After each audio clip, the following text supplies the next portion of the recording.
First time I've heard of this gentleman.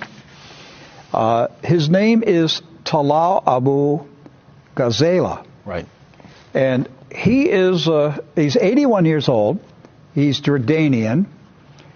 And I was just extremely impressed by his resume and his business acumen and accomplishments. He owns one of the largest professional services corporation, maybe the largest professional services corporation in accounting, HR. He has offices in 100 cities. All right. I want to put up on the screen the committees that he is the which one do we have first here? We have chairmanships. Right. It's actually, we didn't have enough to fit on one screen, so we have to do two different screens here. Really? Oh yeah. Is this the chairman or the memberships? What do we have? This is the board memberships. These are board memberships, right, just like we have on our sheet in front of us. Several. This resume is probably one of the most impressive ones I've ever seen. Yeah. He's chairman of the International Arab Society of Certified Accountants. He's a member of the advisory board of the NC Global Talent Competitiveness Index, member of the United Nations Social Impact Fund High Level Advisory Board, honorary membership from the Kuwaiti Association of Accountants and Auditors, special ambassador of the World Tourism Organization. The list, I mean, you can scroll through it if our control.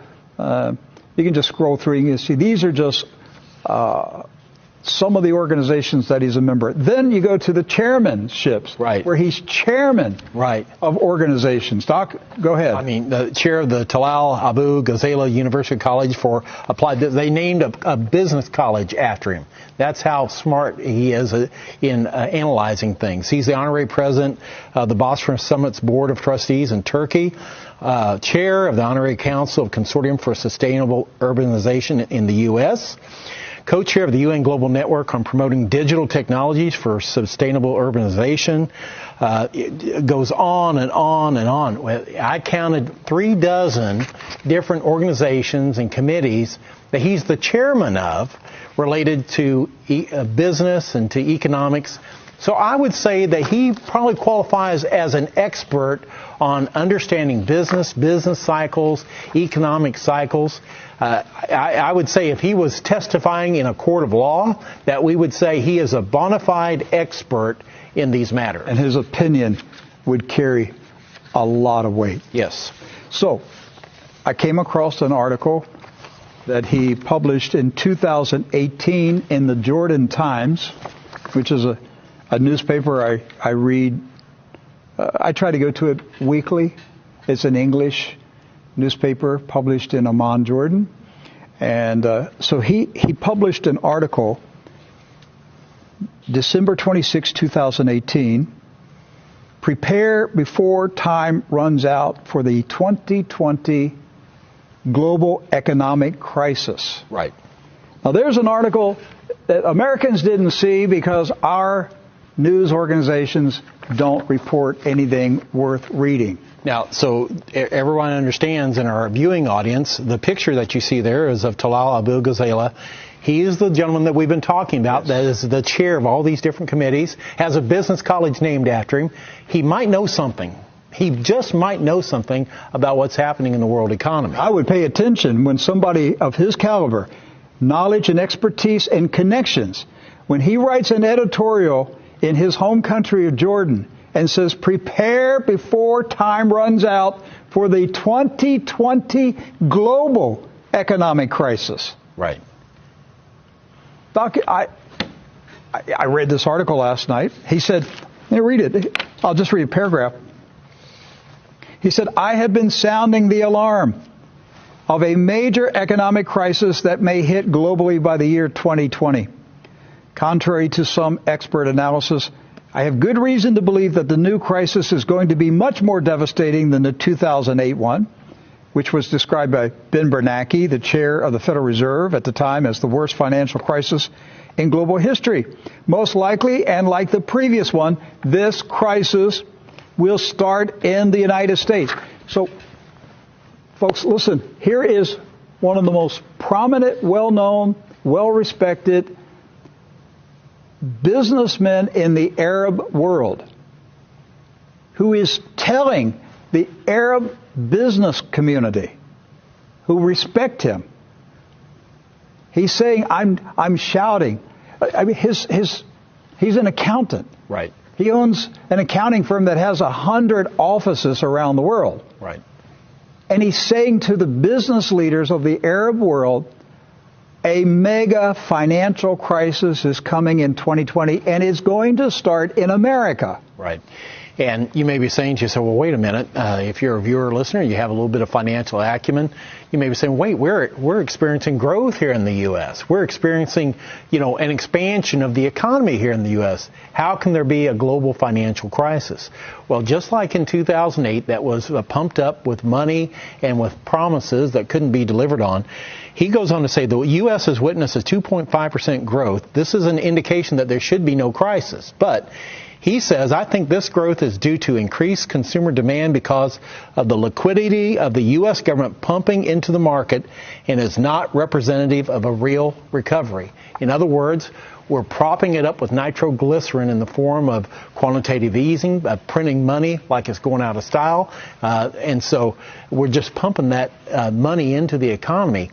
This is a false recovery that's going on, is what he's saying. That's right. He said the imminent economic crisis has been slowly but surely brewing for many years. And he says it appears that its arrival appears to be on schedule, 2020, just in time for the U.S. presidential election. Right. Now think about that.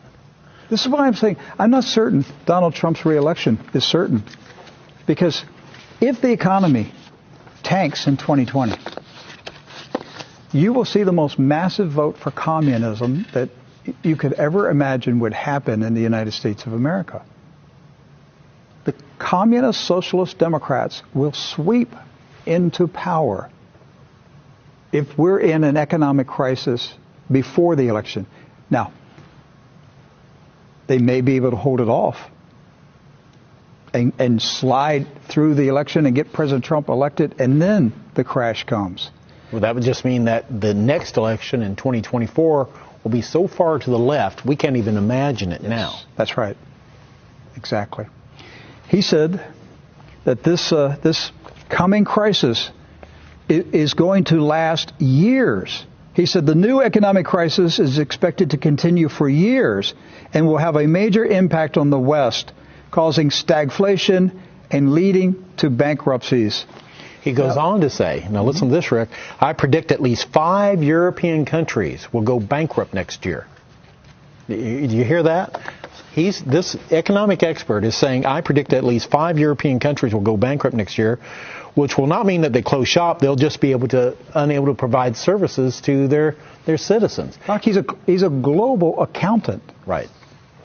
If you're going to listen to someone talk about accounting principles, I would listen to somebody at his level. Right. And he's saying, as you just said, he believes that 5 European nations are in such dire condition that they're going to go bankrupt. And we already see the first fruits of that by negative interest rates on their bond yields. They're popping up all over Europe right now, where they're actually paying people to take out mortgages. Think about that. And you say, oh, that's great. That's actually a very bad thing that's happening. That means that people don't have confidence in the economy anymore.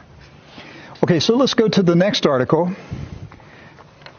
This is also the Jordan Times. He published this on June 2nd of this year, 2019.